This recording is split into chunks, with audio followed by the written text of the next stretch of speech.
Belum ada titik terang soal pelaku penembakan pengacara Rudi Esgani di Dusun Limpoe, Desa Patuku Limpoe, Kecamatan Lepariaja, Kabupaten Bone. Kini kabar buruk datang untuk sang istri.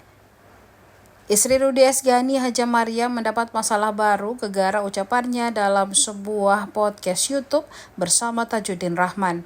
Dalam podcast berdurasi 32 menit yang diunggah pada 7 Januari 2024, Haja Mariam secara terbuka menyebut nama yang ia curigai terlibat dalam penembakan suaminya pada malam pergantian tahun. Salah satu nama yang disebut adalah Sudirman.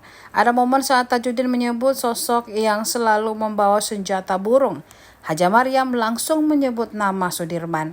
Kata-kata istri korban itu tak diterima pihak Sudirman. Lewat kuasa hukumnya, Gunawan Saputra, Sudirman berencana akan melaporkan hal tersebut ke pihak berwajib. Menurut Gunawan, saat podcast tersebut berlangsung, Haja Mariam langsung menyebut nama Sudirman secara gamblang, bahkan menyebut alamat dan lokasi terkait.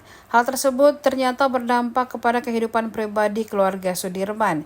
Di antaranya, anaknya tidak ingin lagi ke kampus hingga proses belajar mengajarnya terganggu.